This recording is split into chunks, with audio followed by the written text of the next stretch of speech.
It should be obvious that we cannot solve a crisis with the same methods that got us into it in the first place. This is a last chance saloon. Because if we don't really take the decisions that are vital now, it's going to be almost impossible to catch up. We will end the moratorium on extracting our huge reserves of shale, which could get gas flowing as soon as 6 months. We'll give way. If unprecedented changes are not made and made soon, there will be irreversible damage to the planet. Zero carbon. East Talk.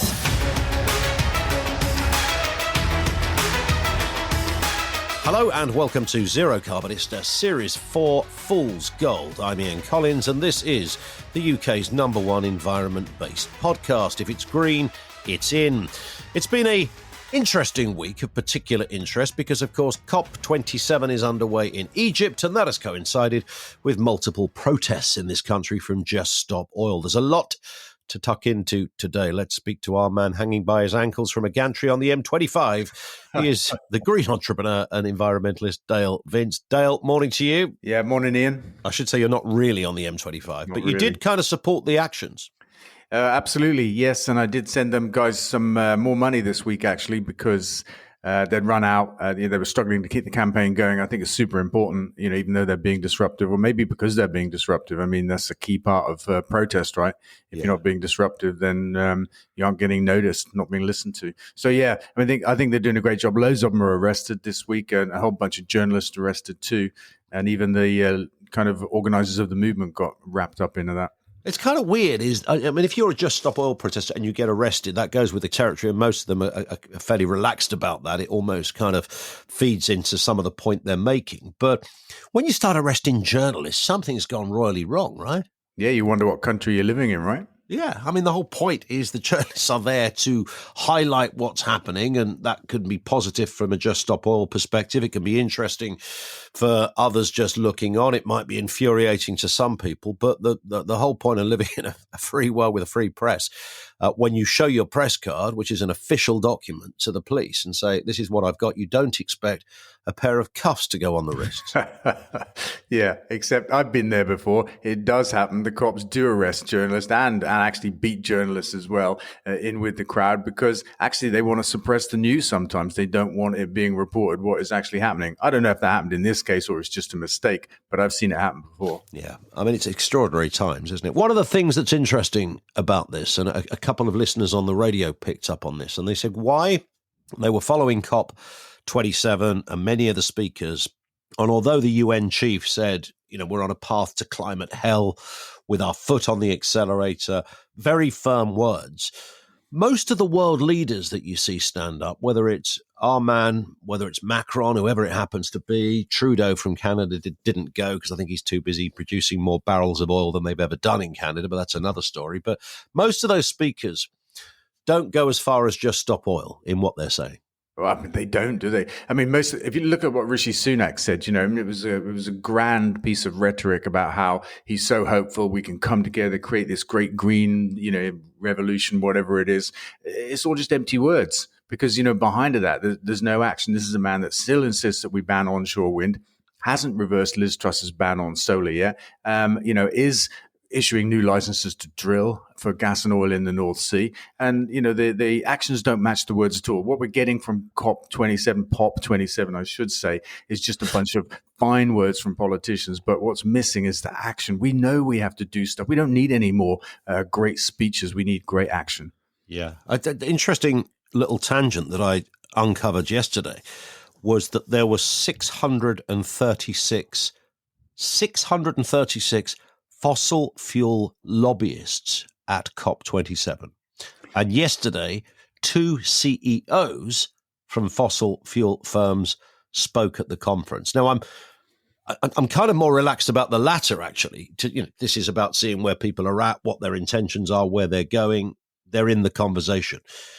But the 600 lobbyists? Yeah, that's a worry, right? What are they doing there? It's a 25% increase on the amount that went to Glasgow, by the way. But, I mean, clearly they're there to argue for a long, drawn-out transition, to say that gas, for example, has got a role to play as we pivot to green energy, blah, blah, blah. We've heard it all before. They are there to argue for the interests of the oil and gas companies. They're not there to take part in this rapid move that we need to have towards green energy and 1.5 degree if we can possibly achieve it. They're there for the opposite. It's a bizarre thing, and it shouldn't be allowed, should it? That's what I think. I mean, what are they doing there? They're there to hold things back. I've seen this before at COP4, I think it was, in Buenos Aires.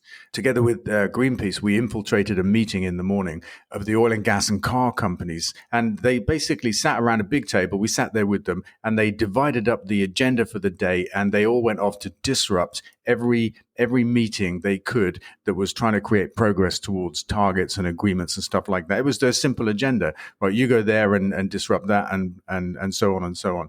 This is the MO of the big polluters on our planet. Slow down progress. I mean, I've facilitated big conferences before, so I could get it if you said, right, on the panel today are blah, blah, blah, blah, blah, and the CEO of Shell, because then you could hold the bloke to account and you could have a debate and you could insist and agitate as to why they're either surplus to requirements or not doing enough to move away from what they've been doing. That makes a bit of sense. But when you're given a platform almost, you think, hang on, that's like suggesting there are alternate views here. And this is an area where we should be, I would have thought, very careful about entertaining alternate views to the science. Yeah, for me, the worry is the lobbyists because they move in the shadows. I think, somebody on a panel, you can say, well, that's a bloke from Shell. He's going to say that, isn't he? Do you know what I mean? You at least can see what's going on. It's visible.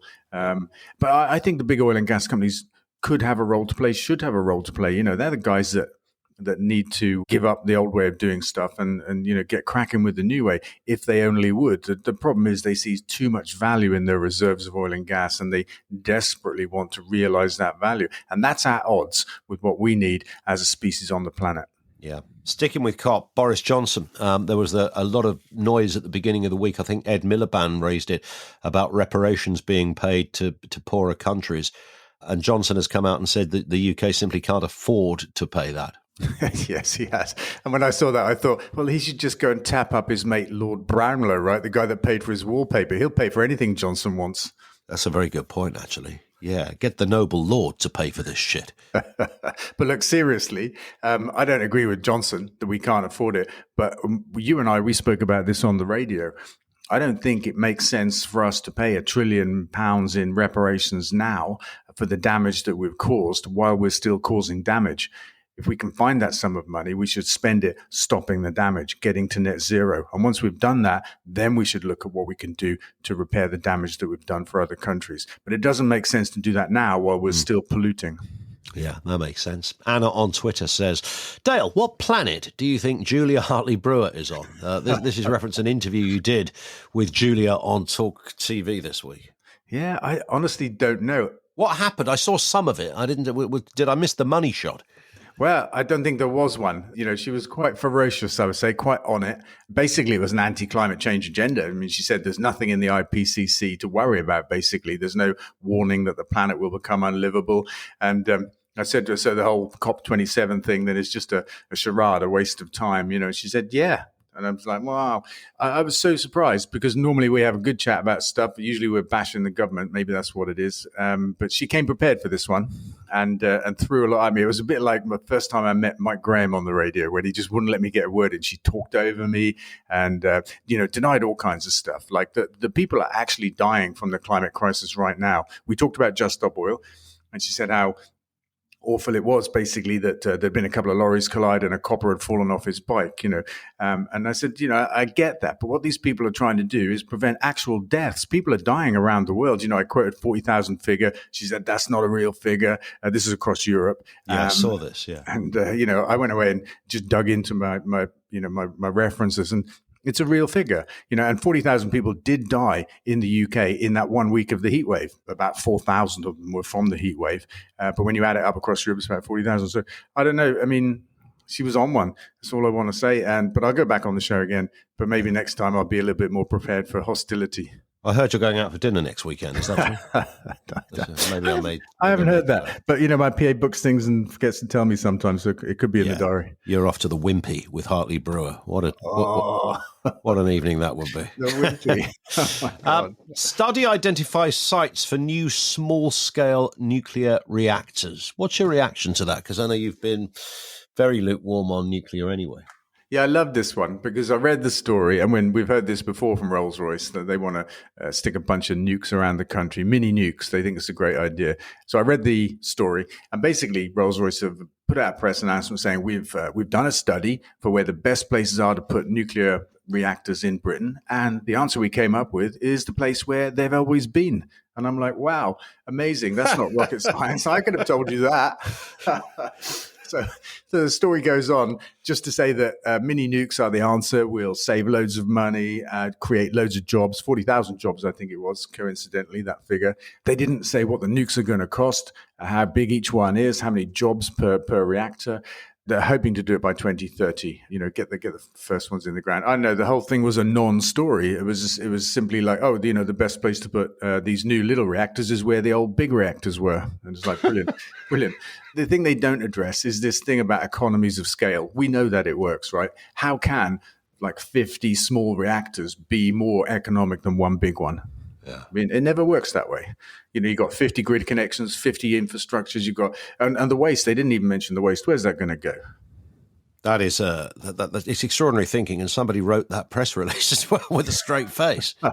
Yeah, I loved it. This comes from Pat. It says, I read the other day that gas prices are likely to reduce over the next couple of years. Do you think this might be the case? I do. I think that this energy crisis will unwind over the next couple of years. I mean, it does depend on, stuff beyond our knowledge or control.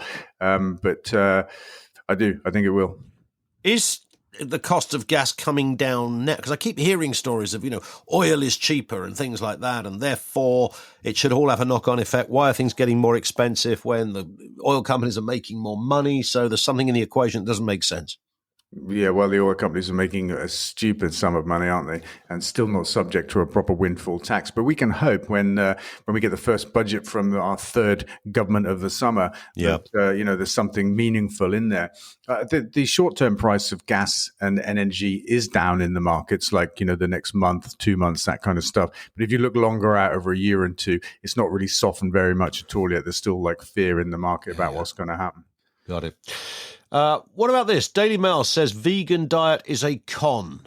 Well, I mean, if it's in the Daily Mail and they're saying it's a con, then they must be onto something. You better start chomping up on the old chops, Dale. It's like Trump saying fake news, isn't it? It's in that place, isn't it? That's like shadow projection on steroids. The Daily Mail says somebody else is talking shite. I love it. I mean, what's the thinking here? Well, I'm not sure there is thinking. I think they just wanted to take a swipe at veganism. I read the article, and they're basically saying that vegans are lacking calcium, and therefore they're more likely to get broken bones. And they did link to a study done by Oxford Uni, I think it was, and I did have a quick read of it. But in the body of the article, they just distort and color the argument completely. They basically say that the top sources of calcium for meat eaters are dairy, yogurt, milk, cheese, that kind of stuff. But if you're a vegan, you have to eat green stuff. You have to eat an inordinate amount of lettuce or broccoli or something like that, overlooking the simple fact that soya milk and vegan cheese and tofu have exactly as much calcium, if not more, than the dairy equivalents. So I don't understand why they think the vegans can't have milk or cheese or tofu. They didn't mention that. How long have you been a vegan, Dale? 40 years. Well, how are your bones, by the way? No, they're not bad. Might have to get you down the X-ray place to check out the density. Last time I broke one was in a bike accident. There you go. Nothing to do with a pint of milk.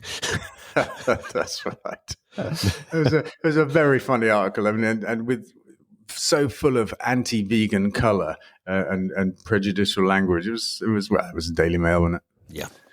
It's interesting. People often say, I don't care what anybody says. There's something about humans that needs meat. Just look at gorillas. It's like, hang on a sec. You just said something about look at gorillas. Well, gorillas, by the way, they might eat meat. Aren't gorillas vegetarians? Yeah.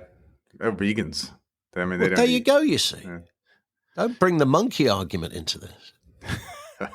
irrelevant. This from Tavis on Twitter. Dale, a question for your great podcast. Does your green gas initiative capture the carbon that is released from using the gas? No and yes.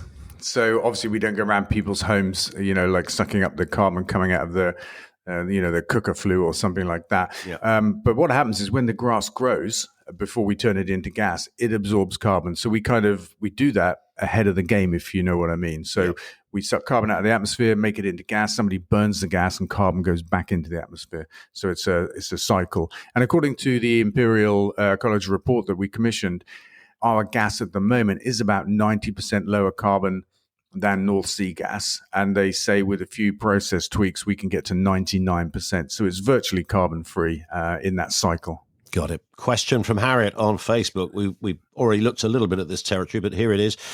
She says, do you believe the behaviour of Just Stop Oil is the way forward? Because we do debate this. Are there... Obviously, if you want to make a noise and you want to get noticed and you want to advance a message, you've got to do something that's going to achieve all of that. There's no point in sitting at home on a sofa just sending out some tweets. No. Simultaneously, there is certainly a discussion. Could there be another way to get maximum impact without closing the world's biggest motorway? Is that what it is? It can't be bigger than what they have in America. I think it's the biggest ring road in the world. Okay, nice. I think.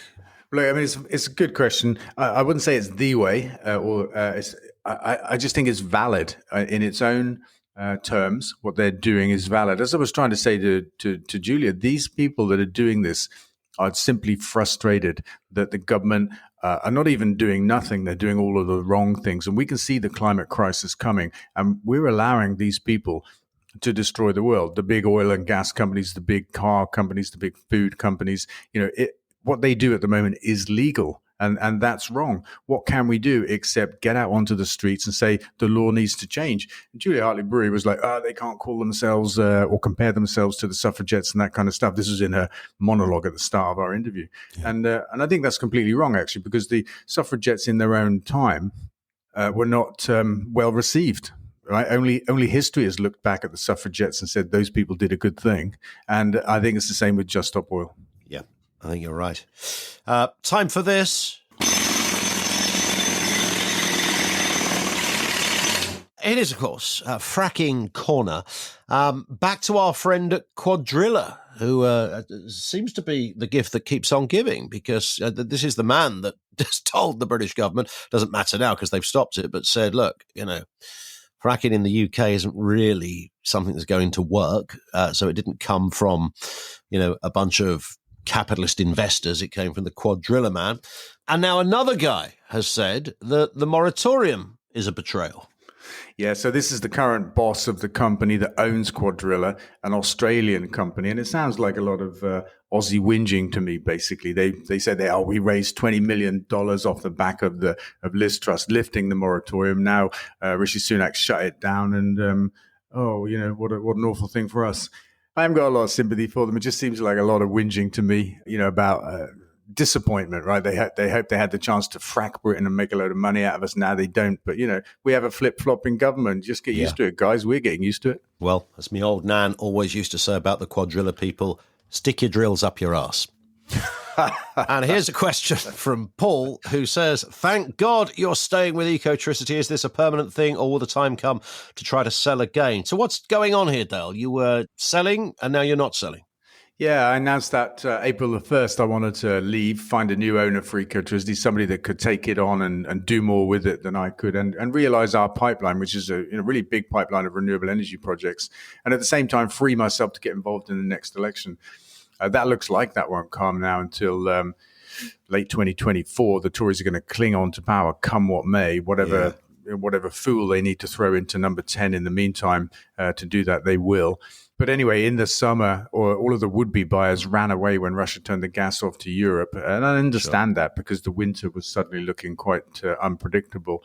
But at the same time, I'm kind of enjoying it again. There's never been a better time to be in green energy. Energy is front and foremost of really global affairs and the biggest first change that we can and should make. And I'm kind of enjoying it again. We're building solar and green gas projects and battery projects right now. Our very first green gas mill, making gas from grass, will go live in March next year. Yeah. And I'm just getting on with it. Good work. Dale, that is it for this episode. Have a cracking week. Awesome. Cheers, Ian. See you later. Don't forget, of course, to follow this podcast from your podcast provider so that you get each new episode automatically. Leave a review there too. If you want to get in touch, you can email your comments and questions to zerocarbonista@ecotricity.co.uk. Really important bit. Make sure you follow Dale on social media, twitter.com/Dale Vince, facebook.com/Dale Vince, and on Insta and TikTok too.